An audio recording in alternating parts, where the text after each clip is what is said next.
Let's say China. China. China. China. China. China. China. China. There are next door neighbors, and you can actually see Russia from land here in Alaska. You go over to China.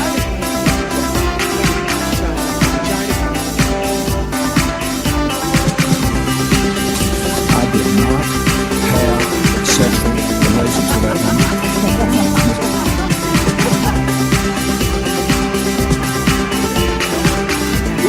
Trump statement, tweeting out insults to Angela Merkel. What's he doing? Ladies and gentlemen, please welcome your host. Yes.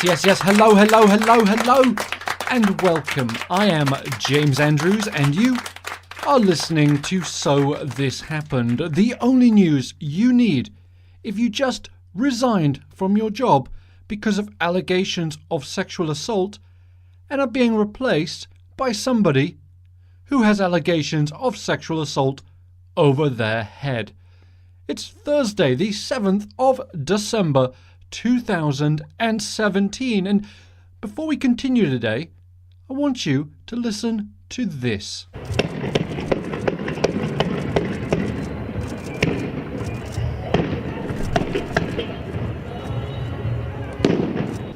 That is the sound of the Gaza Strip right now after President Trump's recognition of Jerusalem as Israel's capital.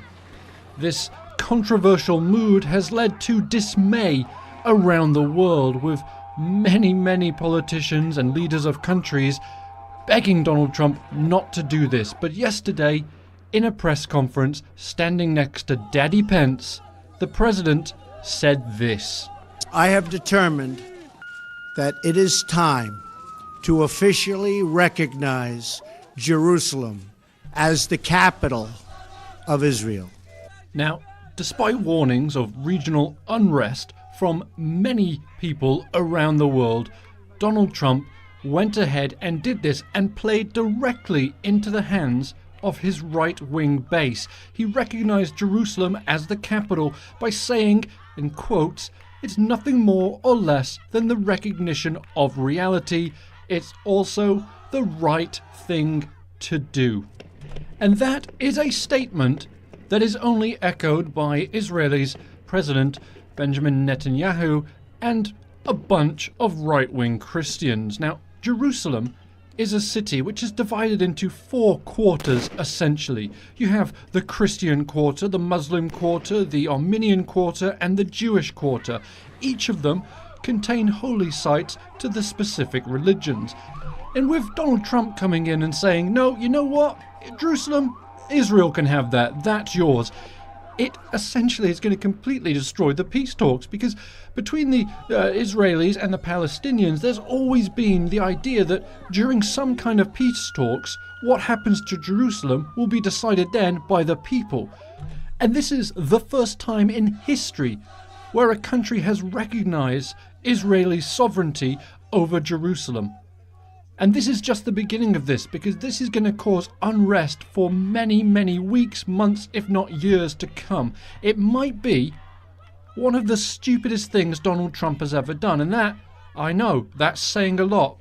But the leaders of the UK, France and Germany have all said that they strongly disagree with this announcement from the US president. It's something that nobody has been willing or wanting to do, because it will directly interfere with any peace talks that could potentially happen between the Israelis and the Palestinians. So, well done, Donald. Good job. It is amazing, isn't it, the lengths that this man will go to distract us from any news of Russian collusion during the US election. Absolutely amazing. And during the protests which are taking place right now, 31 Palestinians have been wounded, one of whom is in critical condition. So we send a lot of thoughts and good vibes to Jerusalem today.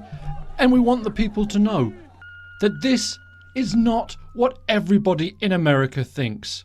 This is the president and his merry band of followers only. So forgive us, please.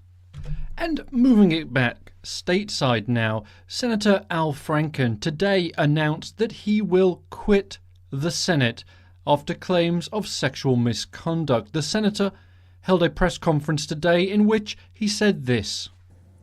Serving in the United States Senate has been the great honor of my life. I know in my heart that nothing I have done as a senator, nothing, has brought this honor on this institution.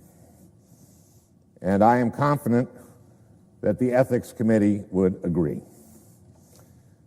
Nevertheless, today I am announcing that in the coming weeks, I will be resigning as a member of the United States Senate. I, of all people, am aware that there is some irony in the fact that I am leaving while a man who has bragged on tape about his history of sexual assault sits in the Oval Office, and a man who has repeatedly preyed on young girls campaigns for the Senate with the full support of his party. But this decision is not about me. It's about the people of Minnesota. It's become clear that I can't both pursue the Ethics Committee process and at the same time remain an effective senator for them. Let me be clear. I may be resigning my seat, but I am not giving up my voice.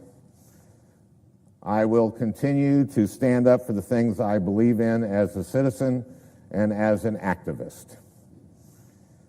But Minnesotans deserve a senator who can focus with all her energy on addressing the challenges they face every day. So there was Senator Franken, and there's really not much to say about that, is there? It was a good resignation speech. He appeared humble and upset. He got a good dig in at Donald Trump and Roy Moore, which is always good to see. The fact remains, he really had no choice but to resign. When these allegations are made against people, the only course of action is to step aside. And he's absolutely right about the irony that he's doing that, yet the man who sits in the Oval Office has been accused of exactly the same thing, bragged about it even on tape, and then a senator, or a man who wishes to be senator, has allegations of misconduct against young girls, and he's going to run for Senate. And there are thousands of people who support him. People who say they would prefer to vote for a paedophile than a Democrat. And there is something very, very wrong with that. Look, I'm a Democrat, right? If my choice was between a Democrat who was a paedophile and a Republican, you can damn well be sure I would put my checkmark in the Republican's name. Wouldn't even think about it. You know, country before party and all that, right? And you have to think that Donald Trump and Roy Moore are looking at this and saying, ooh, that makes it difficult for us because Al Franken stepped aside now. People called for it and he did it. People are calling, well, it doesn't matter. It's a different thing, isn't it? I think what we have to deal with people like Roy Moore and particularly Donald Trump is just the arrogance of it all. Sort of the, I am above the law. I am above that because I am sent by God or whatever the fuck they say. Anyway, this just got really heavy, so we're going to lighten it up a little bit right now by talking about who I said recently was the second most stupid Trump son. But maybe I was wrong. Perhaps I was a little harsh on Eric Trump by saying he was the stupid one. Because Donnie Jr. may have just taken that crown. Jr. appeared this week in front of the Congressional Committee to look at allegations of Russian interference in the election. And according to one congresswoman, Jackie Speer, she said that Jr. has a very serious case of amnesia.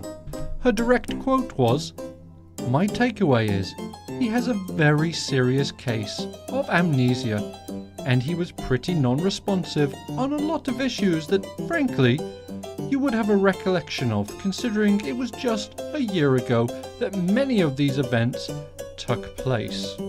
But the really stupid moment, and my favourite bit of this entire thing, was when he was asked if he had discussed Russian collusion with his father. Now, he admits to discussing it with his father, but he refused to answer questions about the discussion along the basis of an attorney-client privilege. Which boggles my mind. Did Donald Trump Jr. go to Trump University and get a law degree? Since last year, did the big man himself get a law degree? Which one is it, Donnie? Who's the lawyer and who's the client? You see, attorney-client privilege only exists if the other person is an attorney and you are indeed a client. That's fairly simple stuff, right? That's not rocket science. It's in the name. Attorney-client privilege suggests that one person is indeed a lawyer and the other person is not a lawyer but being represented by the lawyer. So, I have no words. I have literally no words, but I do believe that this may have just knocked Donnie above Eric in the stupidest son category. And before we go, I just want to mention one more story which I believe is a good thing for justice. A former South Carolina police officer, Michael Slager, has been sentenced to 20 years in prison for fatally shooting an unarmed black motorist. And you probably remember the horrific video that came out last year which showed Walter Scott, the man who was killed, being pulled over and running from his car and then being shot in the back numerous times by this so-called police officer. Anyway, today, for the first time that I can remember, a police officer has been sentenced to a significant time in jail for the shooting of an unarmed man, and that has to be a good thing for justice. And we are just about out of time for today. I want to thank you for joining me on the conversation. It was good as always, and we can continue it on Twitter at So This Happened, or on Facebook if you're an older person, because apparently only old people use Facebook nowadays.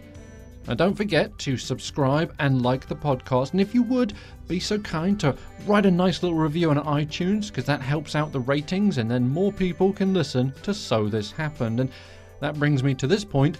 If you like it, recommend it to a friend so they can enjoy it as well. Anyway, we'll do this again tomorrow. Have a great night, thanks very much, and goodbye.